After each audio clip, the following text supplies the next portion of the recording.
I suppose that at one Supongo que time or todos another, hemos perdido everybody algo en alguna loses. ocasión.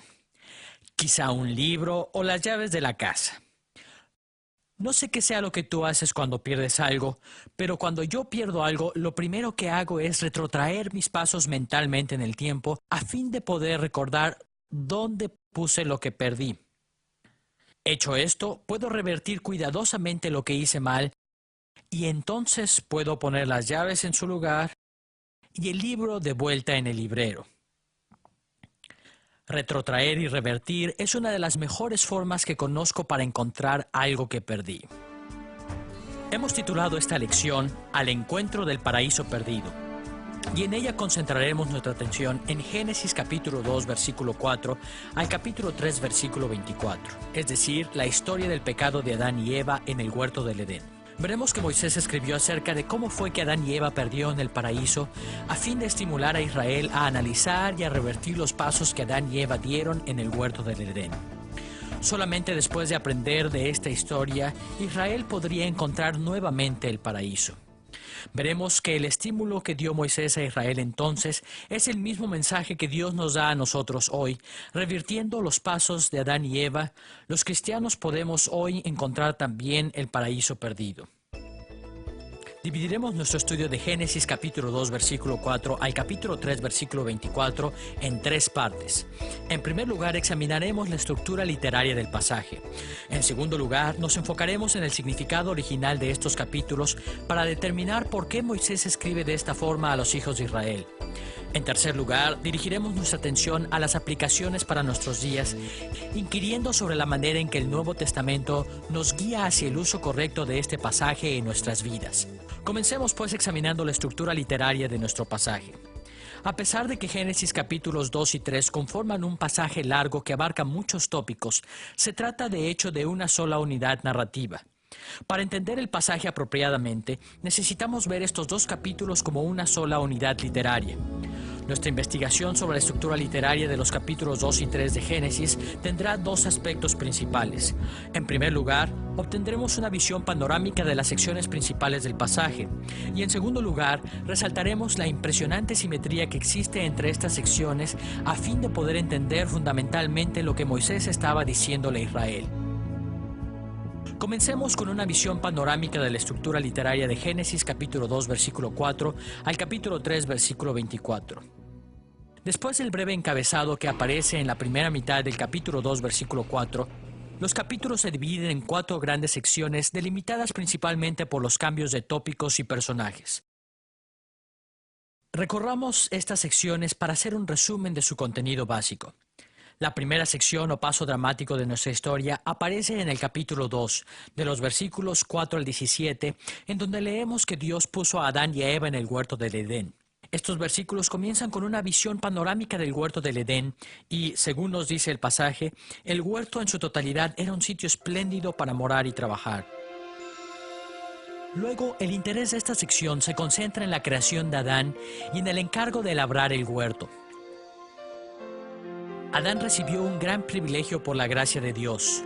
Dios le encargó que cuidara de su huerto en representación suya.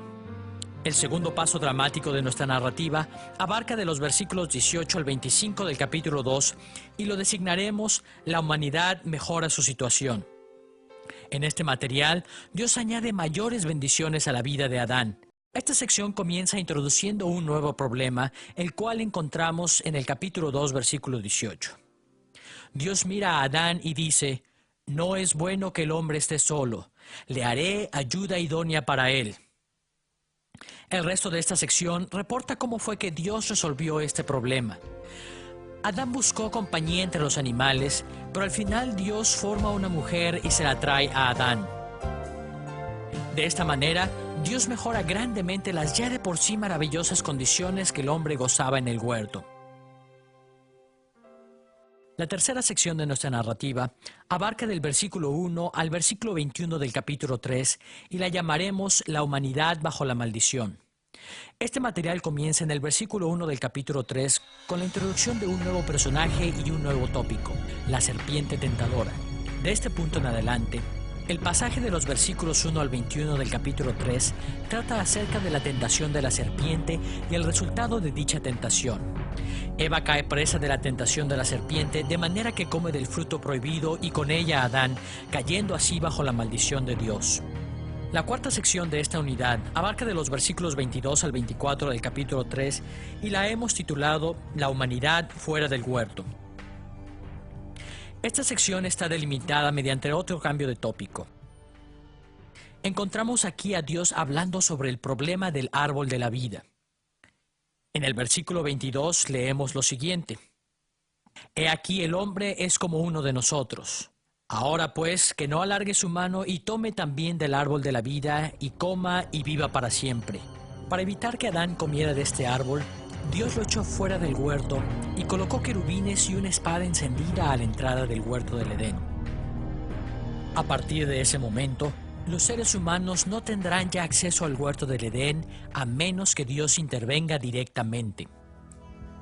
Teniendo en mente las cuatro grandes secciones o pasos dramáticos de este pasaje, revisemos ahora más de cerca el pasaje de Génesis capítulo 2 versículo 4 al capítulo 3 versículo 24 a fin de resaltar la dramática simetría que este pasaje presenta. Mediante la yuxtaposición de diferentes elementos en estas secciones, Moisés revela la preocupación central de esta unidad narrativa. A fin de explorar las simetrías de esta narrativa, veremos primero el balance que existe entre el principio y el final de nuestra narrativa y luego veremos la simetría que se da entre las dos porciones medias de esta historia. Veamos primero el principio y el final de este pasaje. Notemos el marcado contraste que existe entre la porción del capítulo 2, versículo 4 al 17, y la del capítulo 3, versículos 22 al 24, el cual se manifiesta en tres aspectos. El primer contraste es la localización.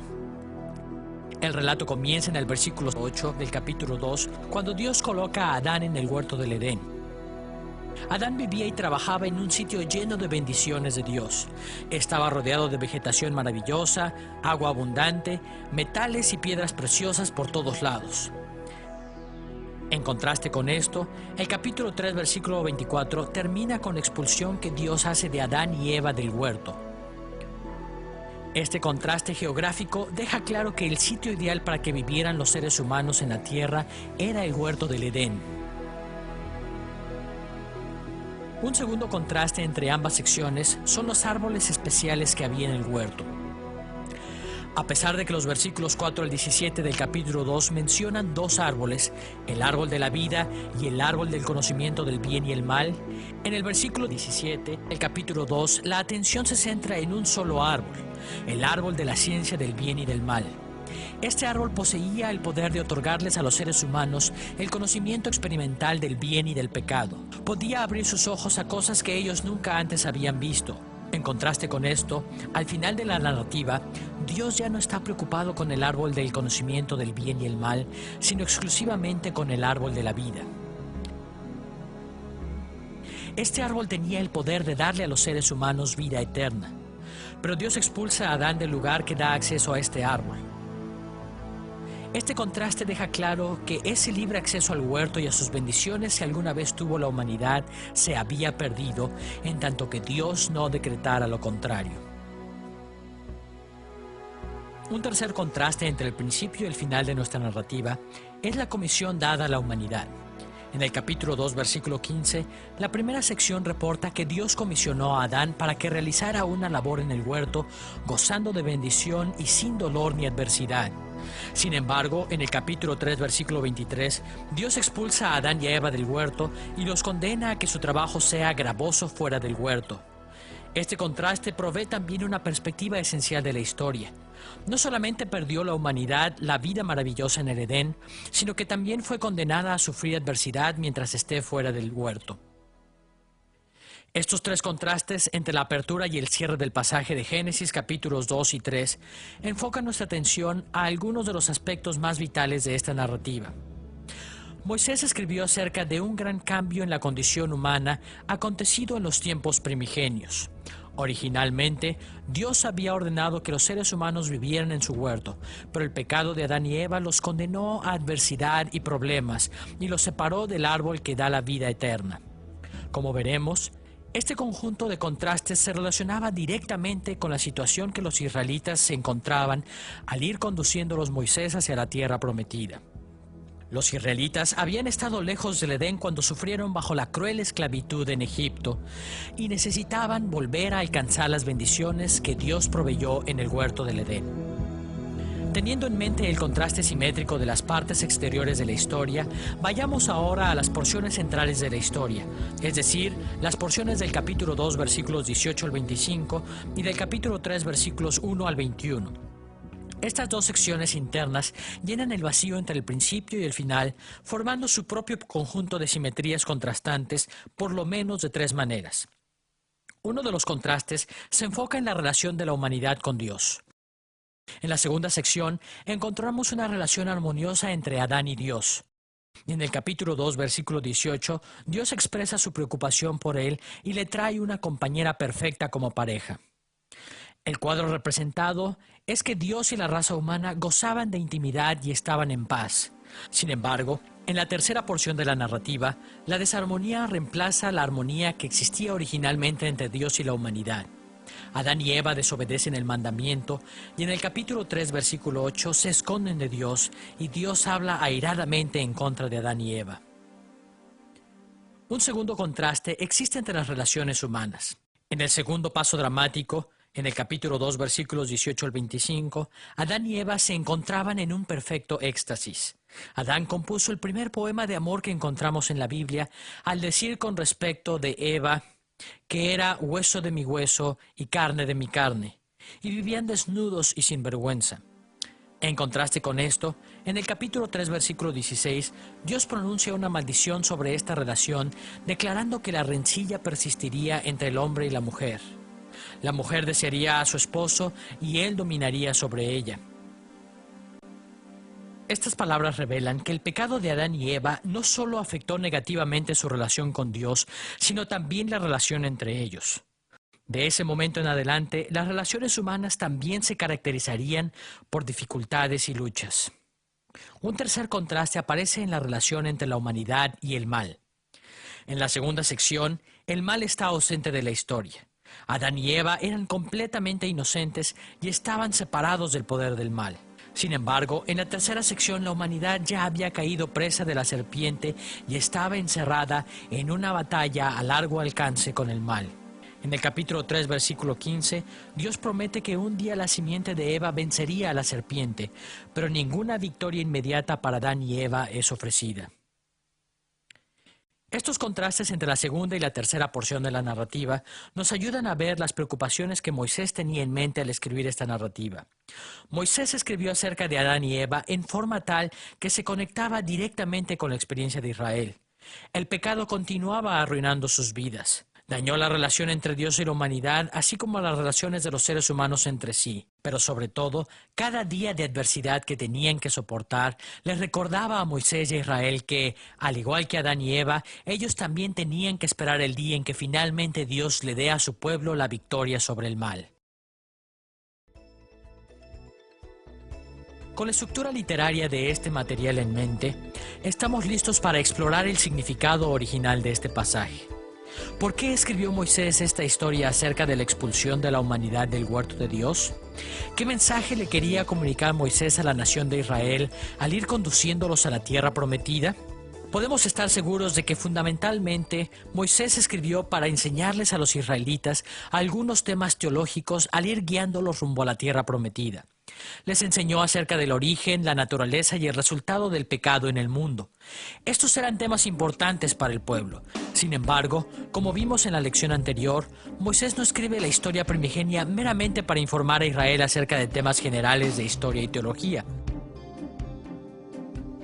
Al igual que otros escritores de la antigüedad, Moisés escribió su historia primigenia para darle a Israel instrucciones prácticas con respecto a los programas religiosos y sociales de su tiempo, los cuales involucraban el dejar Egipto e ir a Canaán. A fin de poder entender cómo fue que Moisés conectó la historia primigenia del huerto del Edén con la conquista de Canaán a cargo de los israelitas, veremos tres elementos de la historia. Primero, el cuadro que Moisés pinta del huerto del Edén. Segundo, la atención que pone en el requisito de lealtad de Adán y Eva. Y tercero, su descripción de las maldiciones que recayeron sobre Adán y Eva.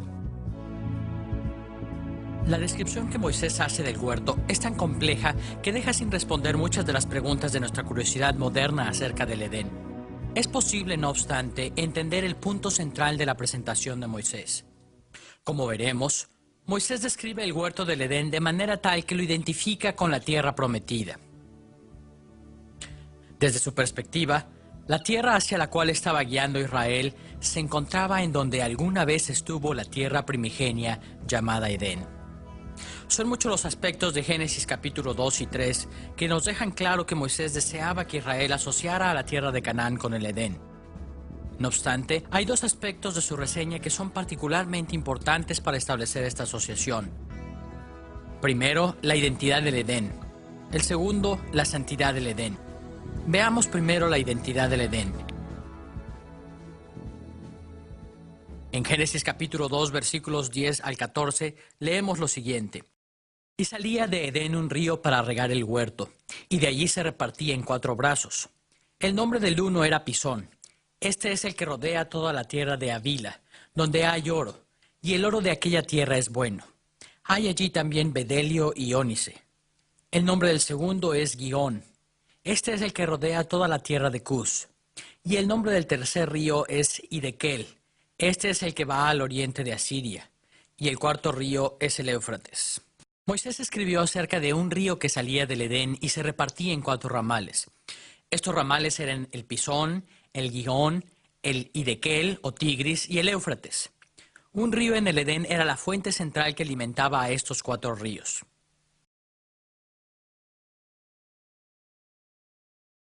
Al explorar la descripción que Moisés hace, debemos recordar que a lo largo del tiempo han habido muchos cambios en la geografía de nuestro planeta desde el principio del mundo.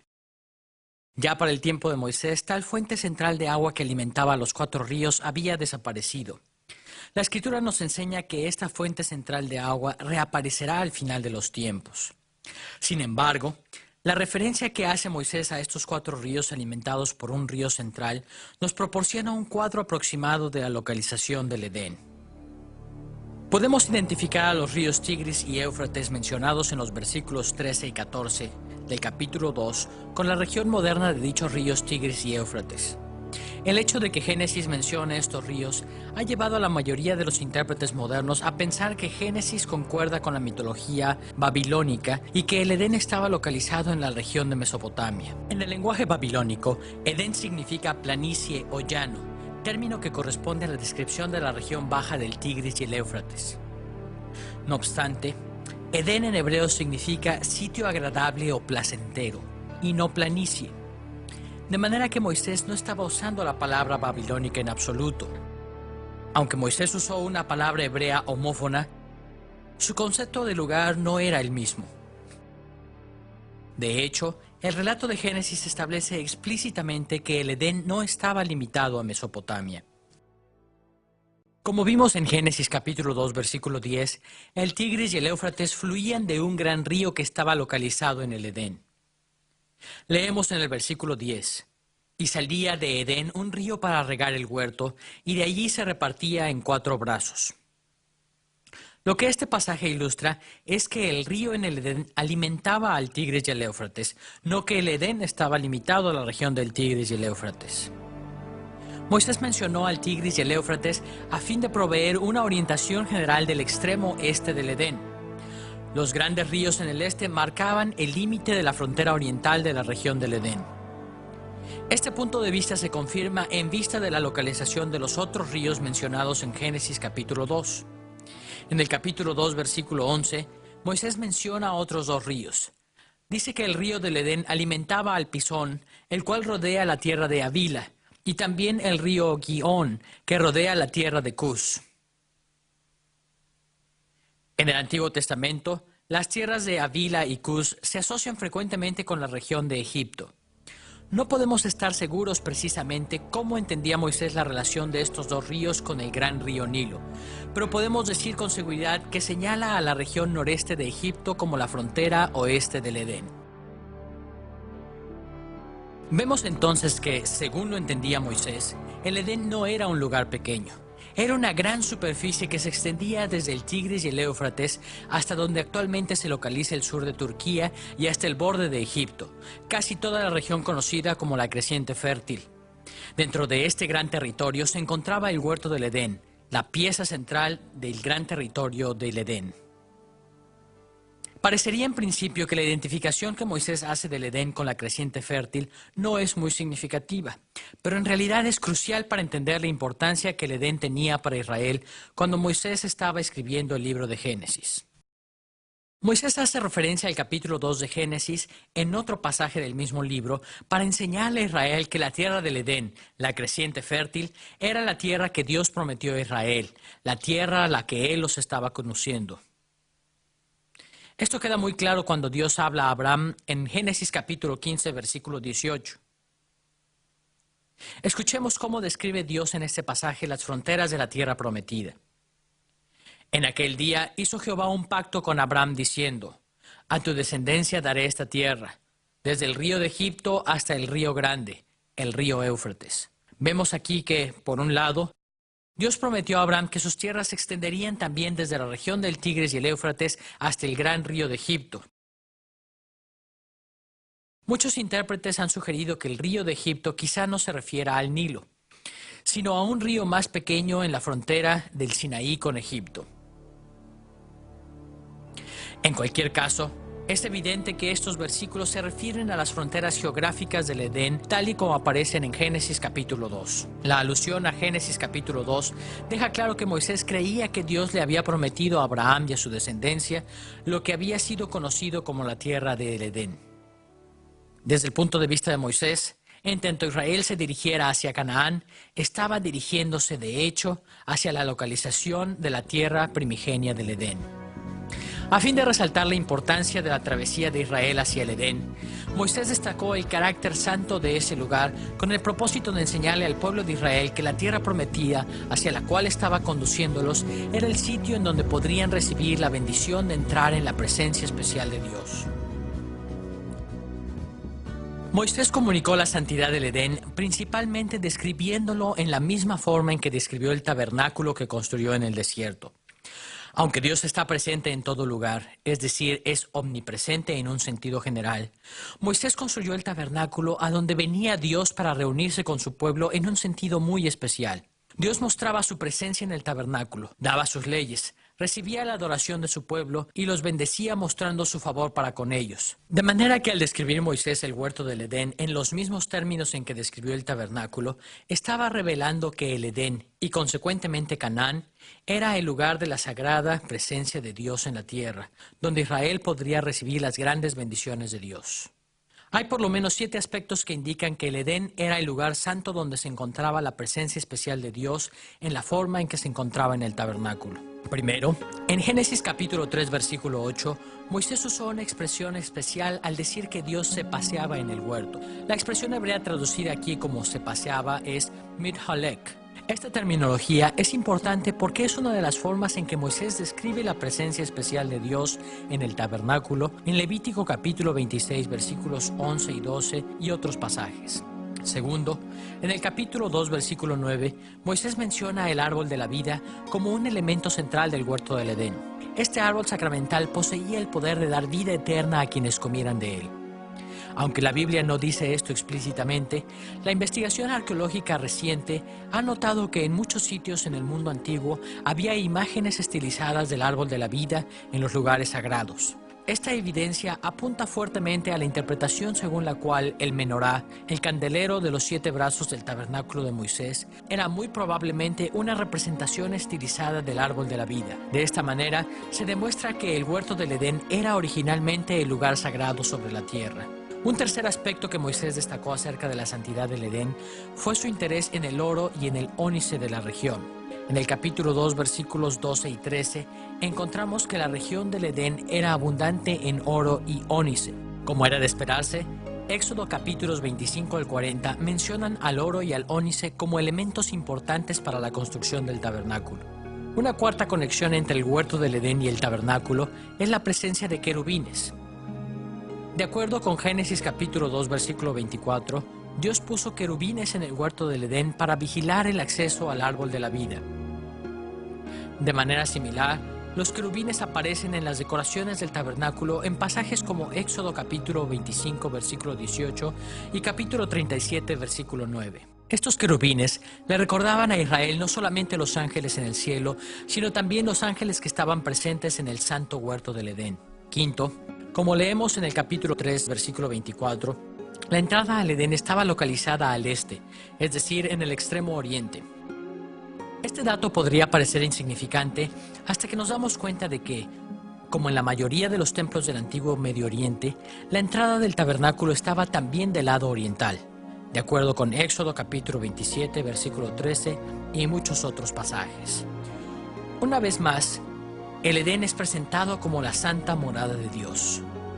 Sexto, Moisés habló del servicio que Adán realizaba en el Edén en palabras semejantes a las que usó en otro lugar para referirse al servicio levítico en el tabernáculo. En el capítulo 2, versículo 15, Moisés describe las responsabilidades que Adán tenía en el Edén de la siguiente manera. Tomó pues Jehová Dios al hombre y lo puso en el huerto de Edén para que lo labrara y lo guardase.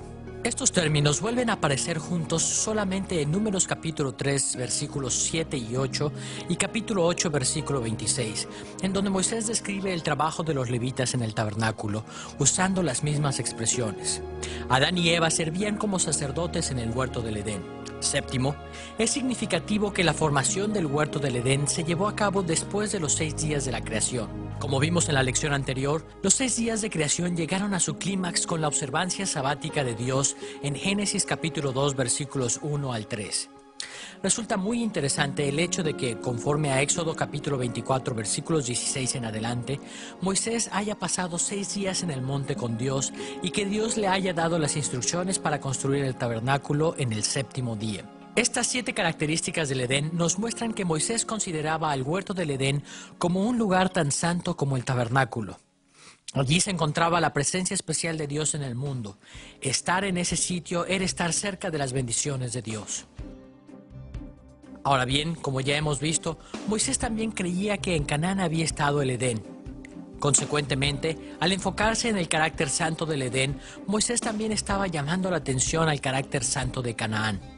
Estar cerca de Canaán era como estar cerca del lugar que Dios ordenó desde el principio como su santa morada. Uno de los pasajes en donde se aprecia mejor la enseñanza de Moisés sobre este futuro lugar de adoración es Deuteronomio capítulo 12, versículos 10 al 11. Allí escribió lo siguiente: Mas pasaréis el Jordán y habitaréis en la tierra que Jehová vuestro Dios os hace heredar, y él os dará reposo de todos vuestros enemigos alrededor, y habitaréis seguros. Y al lugar que Jehová vuestro Dios escogiere para poner en él su nombre, allí llevaréis todas las cosas que yo os mando, vuestros holocaustos, vuestros sacrificios, vuestros diezmos, las ofrendas elevadas de vuestras manos, y todo lo escogido de los votos que hubiereis prometido a Jehová. Este pasaje revela una de las características centrales de la visión que Moisés tenía de Canaán. Moisés enfatizó que un día Canaán sería el lugar en donde moraría permanentemente la presencia especial de Dios. Allí habría un templo para Jehová. Ciertamente la tierra de Canaán en los días de Moisés era tan solo una sombra de lo que originalmente había sido el Edén. Aun cuando Salomón construyó el templo en Jerusalén, la tierra prometida no estaba completamente redimida de pecado ni restaurada a su perfección original. Sin embargo, al escribir Moisés sobre la santidad del Edén, estaba presentándoles a los israelitas un cuadro de lo que su tierra podría llegar a ser algún día. Llegar a la tierra prometida era acercarse a las inmediaciones del Edén, el lugar de la presencia especial de Dios sobre la tierra. Tal y como Dios colocó a Adán y a Eva en ese maravilloso huerto y templo en el principio, así también estaba Dios trayendo a Israel a Canaán, y una vez que habitara la tierra, la nación comenzaría a experimentar las bendiciones de vivir en la presencia especial de Dios. Habiendo visto cómo fue que Moisés presentó las bendiciones de Adán y Eva en el huerto como un prototipo de la gracia que le esperaba a Israel en la tierra prometida, podemos ahora ver el segundo tema de Génesis capítulos 2 y 3. La prueba de lealtad que Dios pone a Adán y Eva. Este tema juega un papel crucial en su presentación. Para Moisés, el tema de la lealtad era crucial en su narración de la historia del Edén. Aunque el huerto del Edén era un lugar de magníficas bendiciones, también era un lugar que requería responsabilidad moral. Moisés enfatizó este tema porque quería que los israelitas recordaran que la tierra prometida hacia la que se dirigían iba a requerir también que Israel fuera leal a los mandatos de Dios. Para entender por qué Moisés enfatizó este tema, necesitamos explorar dos puntos. Primero, los requisitos de lealtad en el huerto del Edén, y segundo, los requisitos de lealtad en Canaán. Veamos primero la lealtad que Dios esperaba de Adán y Eva en el huerto del Edén. El motivo de la lealtad en el huerto aparece casi desde el principio de Génesis capítulo 2 y reaparece una y otra vez a lo largo de los capítulos 2 y 3. Este es en gran manera el tema central de estos capítulos. Escuchemos las palabras con las que Dios desafió a Adán a que le fuese fiel en Génesis capítulo 2 versículos 16 y 17. De todo árbol del huerto podrás comer, mas del árbol de la ciencia del bien y del mal no comerás, porque el día que de él comieres ciertamente morirás. No es del todo claro el por qué Dios le prohibió a nuestros primeros padres comer del fruto de este árbol en particular, ya que el conocimiento del bien y del mal es exaltado en otras partes de la Escritura. A pesar de ello, queda claro que Dios estaba probando a Adán y a Eva para ver si ellos iban a serle leales. Si Adán y Eva eran obedientes, recibirían aún mayores bendiciones de Dios. Pero si se comportaban de manera rebelde, entonces sufrirían el juicio de Dios. El Edén era un lugar santo y la gente que vivía allí también tenía que ser santa. Centrando su atención en la prueba de lealtad, Moisés destacó el requisito paralelo de lealtad de parte de los israelitas a quienes iba conduciendo a la tierra prometida. Al ir conduciendo a Israel rumbo a la tierra prometida, Moisés les advertía frecuentemente que el lugar al que se dirigían requería de ellos el serle fieles a Dios. Moisés resumió sucintamente su enseñanza a este respecto en el primer versículo del capítulo 8 de Deuteronomio. Cuidarás de poner por obra todo mandamiento que yo os ordeno hoy, para que viváis y seáis multiplicados, y entréis y poseáis la tierra que Jehová prometió con juramento a vuestros padres. A partir de este pasaje, queda claro que Dios requería de Israel el que fuesen fieles a Él, a fin de que pudiesen entrar y poseer la tierra de Canaán.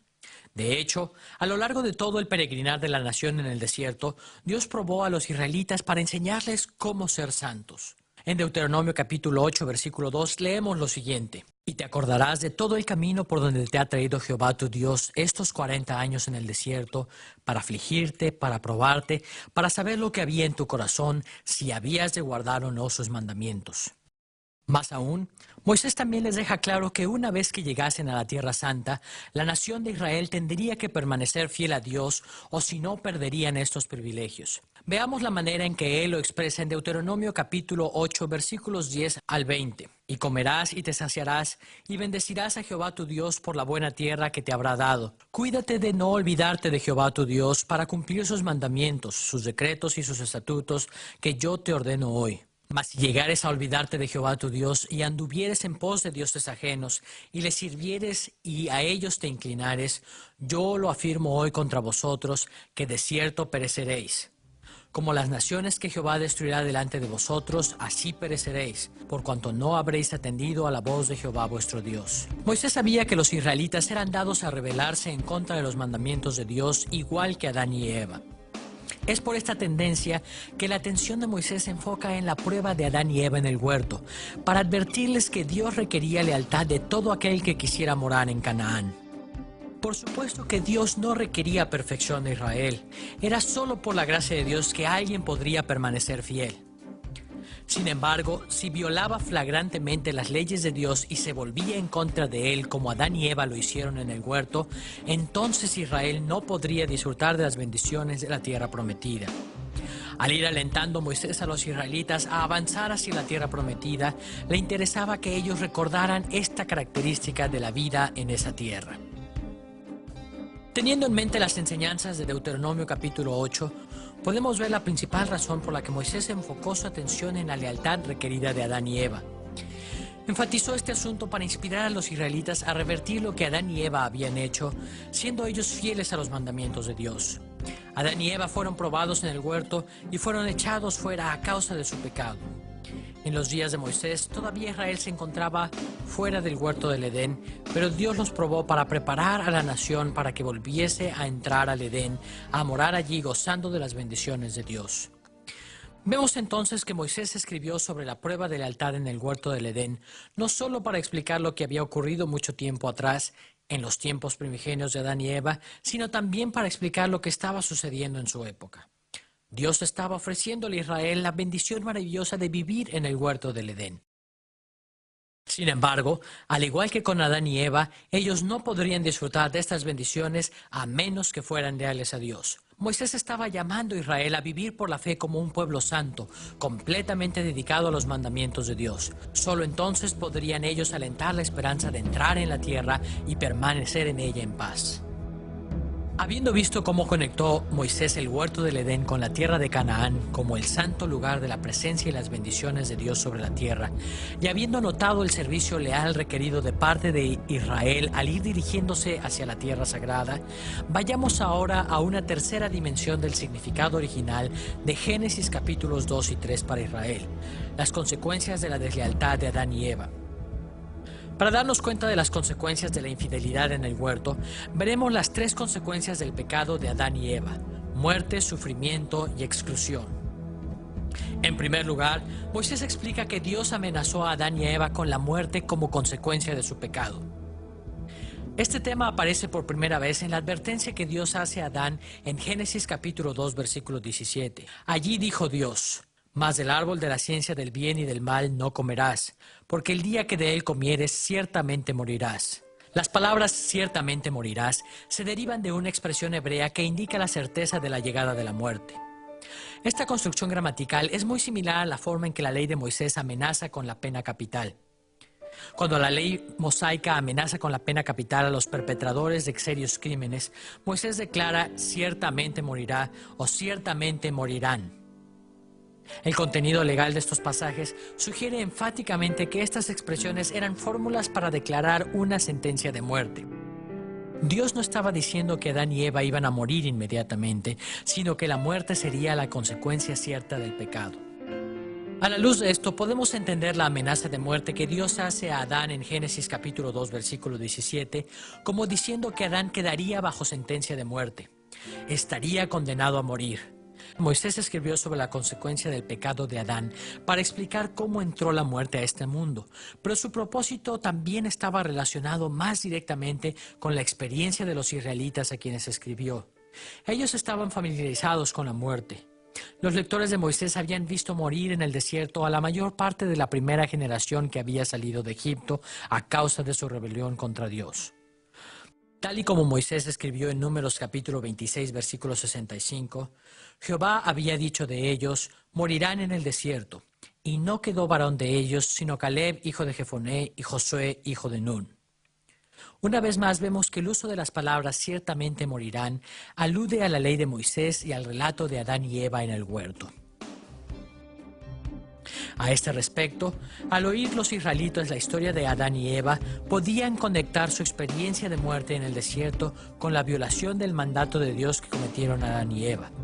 La consecuencia de la infidelidad al mandato de Dios en el Edén había sido una sentencia de muerte para los primeros padres de la humanidad, y la misma sentencia seguía vigente sobre aquellos israelitas que también demostraran ser severamente infieles a los mandatos de Dios en esa época. Cuando leemos el relato de Génesis, queda claro que la muerte no sobrevino inmediatamente sobre Adán y Eva. Dios condena a Adán y a Eva a una existencia caracterizada por el sufrimiento. Por un lado, en Génesis capítulo 3, versículo 16, leemos que a la mujer dijo: «Multiplicaré en gran manera los dolores en tus preñeces, con dolor darás a luz los hijos». Por otro lado, Dios también afligió a Adán con una vida de sufrimiento. Leemos las palabras que Dios dice a Adán en Génesis capítulo 3, versículo 17. «Maldita será la tierra por tu causa, con dolor comerás de ella todos los días de tu vida». De todas las cosas que Moisés podría haber dicho sobre las consecuencias del pecado en el Edén, este enfoque en la dualidad del dolor humano encajaba bien con su propósito al escribir estos relatos a Israel. Ellos habían experimentado la clase de sufrimientos mencionados al haber estado fuera de la tierra de Canaán. Pero oigamos la manera en que Moisés describe la vida en la tierra prometida. En Deuteronomio capítulo 11, versículos 10 al 12, leemos lo siguiente.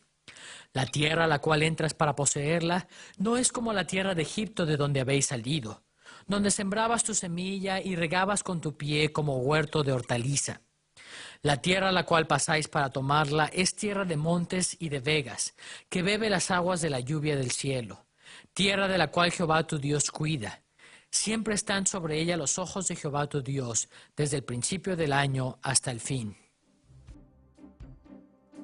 Consecuentemente, cuando Moisés escribió sobre el sufrimiento que experimentaron Adán y Eva, estaba llamando a sus lectores israelitas a que evitaran la infidelidad, la cual resultaría en sufrimiento, a que fueran fieles al Señor y a que regresaran a Canaán, en donde podrían experimentar el gozo de vivir bajo la bendición de Dios. Un tercer efecto de la deslealtad de Adán y Eva aparece en Génesis capítulo 3, versículo 22, que dice lo siguiente. Dijo Jehová Dios: He aquí el hombre es como uno de nosotros, sabiendo el bien y el mal. Ahora pues, que no alargue su mano y tome también del árbol de la vida, y coma y viva para siempre. Este pasaje nos dice que el árbol de la vida podía hacer que la humanidad viviera para siempre. Esta era la respuesta final al problema del sufrimiento y la muerte. Sin embargo, Dios no quería que Adán y Eva comieran de él en ese momento. Habían sido excluidos del huerto y del árbol de la vida. Es importante para nosotros recordar que el acceso al árbol de la vida no estaba prohibido para la humanidad por siempre. Del resto de la Escritura queda claro que el árbol de la vida no está prohibido para los seres humanos por siempre. Veamos lo que Juan dice sobre el árbol de la vida en Apocalipsis capítulo 2, versículo 7. Al que venciere le daré de comer del árbol de la vida, el cual está en medio del paraíso de Dios. Ahora bien, Juan está hablando del fin de los tiempos, cuando Jesucristo regrese a la tierra.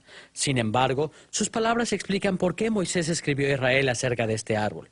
Cuando Adán y Eva pecaron, Dios bloqueó el camino al árbol de la vida. Pero en los días de Moisés estaba abriéndole a Israel el camino para que recibiera por lo menos un anticipo de la bendición de la vida al volver a la tierra de Canaán. Veamos la manera en que Moisés lo expresa en Deuteronomio capítulo 30, versículos 19 y 20. A los cielos y a la tierra llamo por testigos hoy contra vosotros, que os he puesto delante la vida y la muerte, la bendición y la maldición. Escoge pues la vida para que vivas tú y tu descendencia, amando a Jehová tu Dios, atendiendo a su voz y siguiéndole a Él, porque Él es vida para ti y prolongación de tus días, a fin de que habites sobre la tierra que juró Jehová a tus padres, Abraham, Isaac y Jacob, que les habría de dar. Si los israelitas eran fieles a Dios, tendrían la oportunidad de recibir larga vida y felicidad en Canaán. Así como Adán y Eva perdieron el acceso al árbol de la vida en los días de Moisés, Dios ofrecía a Israel saborear parcialmente la bendición de la vida que se encontraba allí. Esta experiencia de vida no era la totalidad de la vida eterna que conoceremos cuando Cristo regrese. No obstante, hubiera sido una muestra parcial de lo que habría de venir en Cristo. Moisés le ofreció a Israel la oportunidad de disfrutar de la bendición de una larga vida en la tierra de la promesa. Vemos entonces que la historia de la rebelión de Adán y Eva en el huerto del Edén era mucho más que un recuento del origen del pecado en el mundo. Estableciendo conexiones entre el Edén y Canaán, Moisés instruyó a sus lectores israelitas también acerca de sus propias vidas. Se dieron cuenta de cuán maravillosa podría ser para ellos la tierra de la promesa. Habiendo visto la estructura literaria y el significado original de Génesis capítulos 2 y 3, podemos ahora hacernos una tercera pregunta. ¿Cómo nos enseña el Nuevo Testamento a aplicar este pasaje el día de hoy? Queda claro que Moisés escribió este pasaje para exhortar a sus lectores israelitas a que evitaran los errores de Adán y Eva y a que volvieran al paraíso entrando a Canaán. ¿Pero qué tienen que ver estas instrucciones para Israel con nosotros el día de hoy? Puesto en términos sencillos, así como Moisés usó la historia del pecado en el huerto para alentar a Israel a retrotraer y revertir los pasos de Adán de manera tal que pudieran encontrar la salvación de vivir nuevamente en el paraíso, así también los escritores del Nuevo Testamento enseñaron que la salvación en Cristo sería un regreso al paraíso. Exploremos ahora el uso que el Nuevo Testamento hace de Génesis capítulo 2 versículo 4 al capítulo 3 versículo 24 en relación con Cristo de la manera acostumbrada, enfocándonos en las tres fases del reino de Cristo. Comenzaremos examinando la manera en que se aplica este pasaje a la inauguración del reino en la primera venida de Cristo. Después veremos cómo se ocupa de nuestra vida hoy en la continuación del reino. Y finalmente, veremos que el Nuevo Testamento hace uso de este pasaje al enseñar acerca de la consumación del reino de Cristo en su segunda venida. Veamos primero la inauguración del reino. Una de las formas en que el Nuevo Testamento habla de Cristo trayendo salvación al mundo es a través de su ministerio terrenal. En la inauguración del reino, Cristo retrotrae y revierte los pasos de Adán y Eva en el huerto del Edén. Durante su ministerio terrenal, Jesús cumplió el mandato de Dios que Adán y Eva habían fallado en cumplir. Investigaremos este aspecto de la enseñanza neotestamentaria, revisando en primer lugar la manera en que este tema aparece en las epístolas de Pablo y en segundo lugar en el Evangelio según Mateo. Comencemos pues con la perspectiva de Pablo. Pablo resume sucintamente su perspectiva en Romanos capítulo 5 versículo 14, en donde escribe lo siguiente: Reinó la muerte desde Adán hasta Moisés, aun en los que no pecaron a la manera de la transgresión de Adán, el cual es figura del que había de venir. Notemos aquí cómo dice Pablo que Adán era el tipo de uno que habría de venir. El resto del capítulo 5 de Romanos deja claro que el que habría de venir era Cristo. Veamos cómo resume Pablo este tema en Romanos capítulo 5, versículos 18 y 19. Así que, como por la transgresión de uno vino la condenación a todos los hombres, de la misma manera por la justicia de uno vino a todos los hombres la justificación de vida. Porque así como por la desobediencia de un hombre los muchos fueron constituidos pecadores, así también por la obediencia de uno los muchos serán constituidos justos. Notemos los términos en que Pablo plantea el asunto. La transgresión de Adán trajo la condenación a todos los hombres, pero la justicia de uno, es decir, Cristo, trajo a todos los hombres la justificación. ¿Cómo es que esto fue posible? Porque la desobediencia de un hombre, Adán, nos hizo pecadores, pero la obediencia de uno, Cristo, nos hizo justos. Esta enseñanza es conocida para la mayoría de los cristianos. Tal y como Moisés lo enseñó en Génesis capítulos 2 y 3, Adán era simplemente un hombre, pero sus acciones tuvieron consecuencias para todos los que están identificados con él. El pecado de Adán trajo la muerte a toda la raza humana porque él era nuestro representante federal o pactual delante de Dios. Como consecuencia del pecado de Adán, todos nacemos fuera del paraíso de la bendición de Dios y bajo la maldición de muerte. De la misma manera, el Nuevo Testamento nos enseña que Cristo es el representante federal o pactual de todos aquellos que tienen fe en Él. No obstante, en contraste con la desobediencia de Adán, Cristo obedeció a Dios y trajo así justificación y vida a todos los que son contados con Él.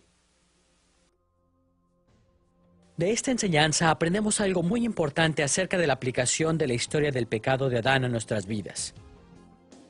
La única forma en que el paraíso perdido puede ser reencontrado es mediante la justa obediencia de Cristo.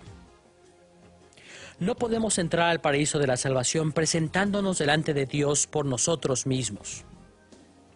Aquel que hubiera de representarnos tenía que ser absolutamente perfecto en todo para poder entrar al paraíso antes que nosotros. Encontramos la salvación de la vida eterna delante de la presencia de Dios solo porque Cristo, nuestro representante, fue completamente obediente al Padre. Durante su ministerio terrenal, Jesús se hizo merecedor de entrar al paraíso y solo aquellos que ponen su fe en Él pueden entrar con Él. Otros escritores del Nuevo Testamento comparten la analogía que Pablo hace entre Adán y Cristo. Veamos cómo es que aparece este tema en el Evangelio según San Mateo. Mateo, en particular, enfocó su atención en cómo Cristo retrotrajo y revirtió el pecado de Adán en su relato de la tentación de Jesús, en Mateo capítulo 4, versículos 1 al 11, cuyo pasaje paralelo se encuentra en Lucas capítulo 4, versículos 1 al 13.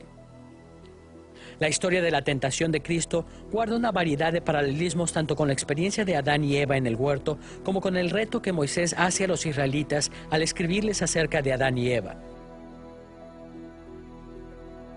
En primer lugar, la localización de la tentación de Cristo lo conecta con Israel cuando iba siguiendo a Moisés. De acuerdo con Mateo capítulo 4 versículo 1, Jesús fue llevado por el Espíritu al desierto, tal y como Dios llevó a Israel al desierto. Fue en el desierto que Dios probó a Israel para ver si sería obediente. Así también Cristo fue probado en el desierto. En segundo lugar, el lapso de tiempo que pasó Jesús en el desierto es paralelo al de la experiencia de Israel. Así como Israel pasó 40 años en el desierto, de acuerdo con Mateo capítulo 4 versículo 2, Cristo pasó 40 días en el desierto. En tercer lugar, el hambre fue una característica importante en la tentación de Cristo. En Mateo capítulo 4, Satanás tienta a Cristo para que convierta las piedras en pan. Esta dimensión de la tentación de Cristo es paralela con la prueba de Israel con respecto al agua y al alimento en el desierto. En cuarto lugar, Jesús mismo conectó su experiencia con la prueba de Israel en el desierto en la forma en que usó las Escrituras. En Mateo capítulo 4, versículo 4, Jesús cita Deuteronomio capítulo 8, versículo 3. En Mateo capítulo 4, versículo 7, cita Deuteronomio capítulo 6, versículo 16. Y en Mateo capítulo 4, versículo 10, hizo referencia a Deuteronomio capítulo 6, versículo 13. Cada uno de estos pasajes del Antiguo Testamento provienen de pasajes en donde Moisés describe las pruebas de Israel en el desierto. Al citar estos pasajes, Jesús conectaba directamente su experiencia con la del pueblo de Israel. Vemos entonces que la narración que hace Mateo de la tentación de Cristo se conecta con el mensaje que Moisés dio originalmente a Israel en Génesis capítulos 2 y 3. A través de este acto de obediencia, Jesús triunfó en donde antes habían fallado tanto Adán como Israel. Cristo fue fiel a los mandamientos de Dios. Esta es la razón por la que Jesús pronunció aquellas palabras tan bien conocidas en Lucas capítulo 23, versículo 43. Y así como Israel enfrentó sus pruebas en el desierto para prepararse para entrar en el paraíso de Canaán, Lucas capítulo 23, versículo 43 nos dice que Jesús, estando en la cruz, le dijo al ladrón arrepentido estas palabras: de cierto te digo que hoy estarás conmigo en el paraíso. La recompensa de Cristo por su fidelidad fue la entrada al paraíso. Vemos así que el Nuevo Testamento asocia la tentación de Adán y Eva, al igual que las pruebas de Israel en el desierto, con la inauguración del reino de Cristo en su ministerio terrenal.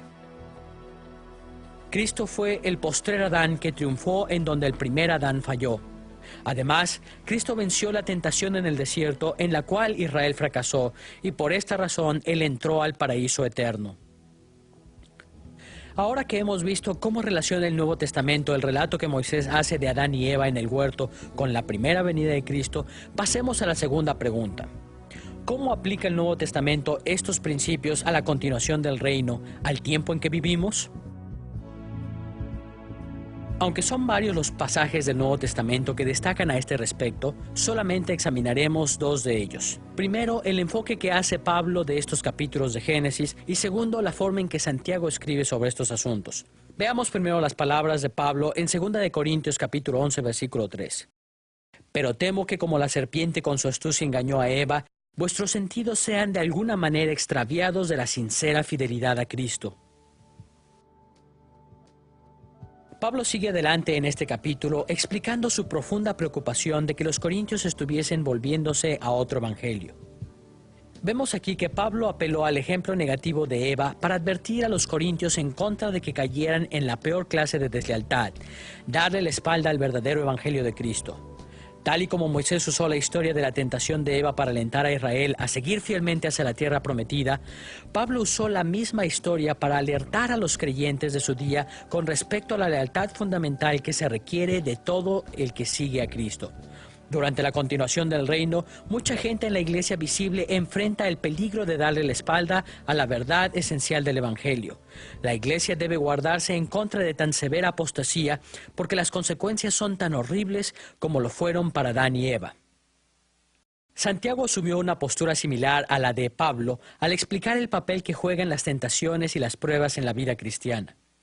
En Santiago capítulo 1, versículos 12 al 15, leemos lo siguiente: Bienaventurado el varón que soporta la tentación, porque cuando haya resistido la prueba, recibirá la corona de vida que Dios ha prometido a los que le aman.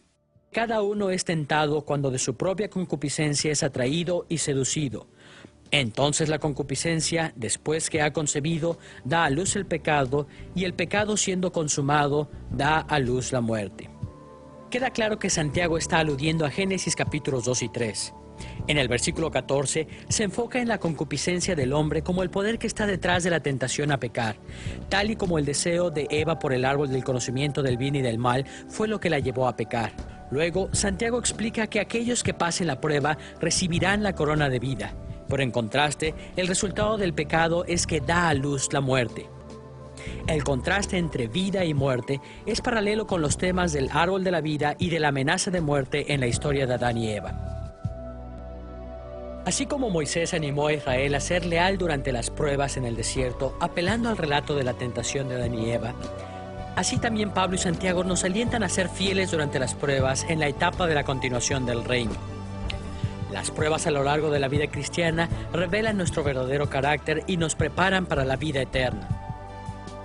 Por la gracia de Dios, nosotros debemos hacer todo lo que está a nuestro alcance para permanecer leales a Cristo, de manera que seamos honrados con el regalo de la vida eterna. Ya que hemos visto cómo aplica el Nuevo Testamento la historia de Adán y Eva en el huerto del Edén a la inauguración y a la continuación del reino, enfoquemos nuestra atención ahora en la etapa final, la consumación de la salvación en Cristo en su segunda venida.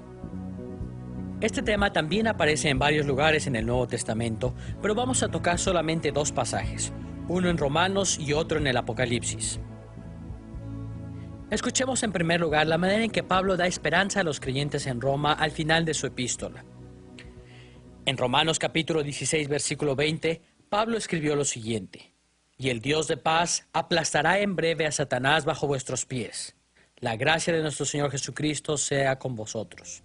En estas palabras, Pablo les recuerda a los cristianos en Roma su gran esperanza en la segunda venida de Cristo, haciendo referencia a la promesa de salvación contenida en Génesis capítulo 3. Como lo hemos visto al principio de la lección, en Génesis capítulo 3, versículo 15, Dios le dijo a la serpiente que un día la simiente de Eva, la raza humana, le aplastaría la cabeza a la simiente de la serpiente. En este pasaje, Pablo dice que Satanás será aplastado bajo los pies de los cristianos cuando Cristo regrese. Cristo mismo destruirá a Satanás y a ese poderoso enemigo nuestro, la muerte. Entonces reinaremos con Cristo en victoria y gloria. Otro lugar en el Nuevo Testamento en donde los temas de Génesis capítulos 2 y 3 están relacionados con la consumación del reino es el libro de Apocalipsis. Juan hace referencia al árbol de la vida en varias ocasiones en este libro. Veamos la manera en que Juan expone el tema en Apocalipsis capítulo 2, versículo 7. El que tiene oído, oiga lo que el Espíritu dice a las iglesias. Al que venciere, le daré de comer del árbol de la vida, el cual está en medio del paraíso de Dios. La alusión a Génesis capítulo 3 es obvia. Sabemos que Adán y Eva fueron expulsados del huerto del Edén precisamente para evitar que comieran del árbol de la vida. Sin embargo, cuando Cristo regrese, Dios le dará a comer a su pueblo del árbol de la vida. Notemos también en dónde se localiza el árbol de la vida. Juan dice explícitamente que se encuentra en el paraíso de Dios. Tal y como Moisés convocó a Israel a entrar a Canaán porque allí encontrarían larga vida, los cristianos tienen la esperanza de entrar a un más excelso paraíso completamente restaurado. En tercer lugar, podemos apreciar otra conexión con Génesis en la identificación de aquellos que comerán del árbol. Juan dice que tal fruto les será dado a aquellos que vencieren. Mientras que Moisés habló del árbol de la vida para animar a Israel a serle fiel a Dios, Juan explica que solo quien venza al pecado permaneciendo fiel podrá comer del árbol. Finalmente, debemos mencionar Apocalipsis capítulo 22, versículos 1 al 2. Anticipando el nuevo mundo, esto es lo que Juan vio. Después me mostró un río limpio de agua de vida, resplandeciente como cristal, que salía del trono de Dios y del Cordero. En medio de la calle de la ciudad y a uno y a otro lado del río estaba el árbol de la vida, que produce 12 frutos, dando cada mes su fruto, y las hojas del árbol eran para la sanidad de las naciones. La perspectiva del Nuevo Testamento es clara. Cuando Cristo regrese a traer la consumación de su reino, aquellos que confían en Cristo recibirán la bendición de entrar al paraíso del Edén. Satanás será aplastado bajo nuestros pies y comeremos del árbol de la vida y viviremos para siempre en la nueva creación de Dios. En esta lección hemos visto que Moisés escribió acerca de Adán y Eva en el huerto para ayudar a los israelitas en tanto que iban avanzando rumbo a la tierra prometida. Moisés llamó a la nación a retrotraer y a revertir lo ocurrido en el huerto del Edén. El mensaje de este pasaje es muy similar para nosotros hoy en día. Oír a Moisés convocar a los israelitas a avanzar hacia la tierra prometida nos permite ver cómo nosotros también debemos retrotraer y revertir los pasos de Adán y Eva. Confiando y permaneciendo fieles a Cristo, descubriremos la salvación, reencontrando el paraíso perdido.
Teniendo en mente las 4 grandes secciones o pasos dramáticos de este pasaje, revisemos ahora más de cerca el pasaje de Génesis capítulo 2 versículo 4 al capítulo 3 versículo 24 a fin de resaltar la dramática simetría que este pasaje presenta. Mediante la yuxtaposición de diferentes elementos en estas secciones, Moisés revela la preocupación central de esta unidad narrativa. A fin de explorar las simetrías de esta narrativa, veremos primero el balance que existe entre el principio y el final de nuestra narrativa y luego veremos la simetría que se da entre las 2 porciones medias de esta historia. Veamos primero el principio y el final de este pasaje. Notemos el marcado contraste que existe entre la porción del capítulo 2, versículo 4 al 17, y la del capítulo 3, versículos 22 al 24, el cual se manifiesta en 3 aspectos. El primer contraste es la localización. El relato comienza en el versículo 8 del capítulo 2, cuando Dios coloca a Adán en el huerto del Edén. Adán vivía y trabajaba en un sitio lleno de bendiciones de Dios. Estaba rodeado de vegetación maravillosa, agua abundante, metales y piedras preciosas por todos lados. En contraste con esto, el capítulo 3, versículo 24, termina con la expulsión que Dios hace de Adán y Eva del huerto. Este contraste geográfico deja claro que el sitio ideal para que vivieran los seres humanos en la tierra era el huerto del Edén. Un segundo contraste entre ambas secciones son los árboles. Dios mejora grandemente las ya de por sí maravillosas condiciones que el hombre gozaba en el huerto. La tercera sección de nuestra narrativa abarca del versículo 1 al versículo 21 del capítulo 3 y la llamaremos La humanidad bajo la maldición. Este material comienza en el versículo 1 del capítulo 3 con la introducción de un nuevo personaje y un nuevo tópico, la serpiente tentadora. De este punto en adelante, el pasaje de los versículos 1 al 21 del capítulo 3 trata acerca de la tentación de la serpiente y el resultado de dicha tentación.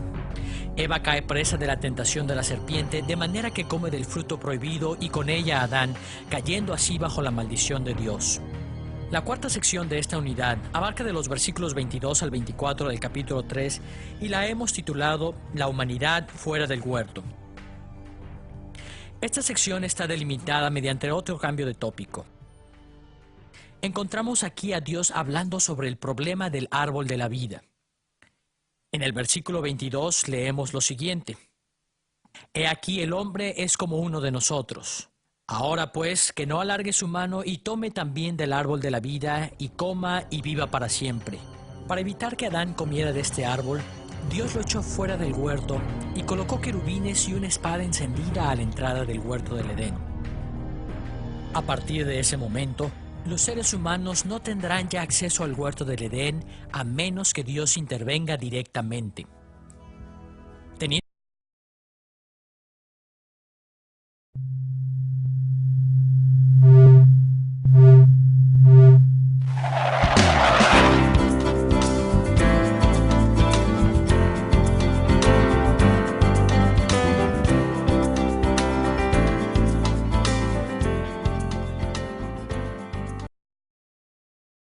I suppose that at one Supongo que time or todos another, hemos perdido algo en everybody alguna loses. ocasión. Quizá un libro o las llaves de la casa. No sé qué sea lo que tú haces cuando pierdes algo, pero cuando yo pierdo algo, lo primero que hago es retrotraer mis pasos mentalmente en el tiempo a fin de poder recordar dónde puse lo que perdí. Hecho esto, puedo revertir cuidadosamente lo que hice mal y entonces puedo poner las llaves en su lugar y el libro de vuelta en el librero. Retrotraer y revertir es una de las mejores formas que conozco para encontrar algo que perdí. Hemos titulado esta lección Al encuentro del paraíso perdido, y en ella concentraremos nuestra atención en Génesis capítulo 2 versículo 4 al capítulo 3 versículo 24, es decir, la historia del pecado de Adán y Eva en el huerto del Edén. Veremos que Moisés escribió acerca de cómo fue que Adán y Eva perdieron el paraíso a fin de estimular a Israel a analizar y a revertir los pasos que Adán y Eva dieron en el huerto del Edén. Solamente después de aprender de esta historia, Israel podría encontrar nuevamente el paraíso. Veremos que el estímulo que dio Moisés a Israel entonces es el mismo mensaje que Dios nos da a nosotros hoy. Revirtiendo los pasos de Adán y Eva, los cristianos podemos hoy encontrar también el paraíso perdido. Dividiremos nuestro estudio de Génesis capítulo 2 versículo 4 al capítulo 3 versículo 24 en tres partes. En primer lugar, examinaremos la estructura literaria del pasaje. En segundo lugar, nos enfocaremos en el significado original de estos capítulos para determinar por qué Moisés escribe de esta forma a los hijos de Israel. En tercer lugar, dirigiremos nuestra atención a las aplicaciones para nuestros días, inquiriendo sobre la manera en que el Nuevo Testamento nos guía hacia el uso correcto de este pasaje en nuestras vidas. Comencemos pues examinando la estructura literaria de nuestro pasaje. A pesar de que Génesis capítulos 2 y 3 conforman un pasaje largo que abarca muchos tópicos, se trata de hecho de una sola unidad narrativa.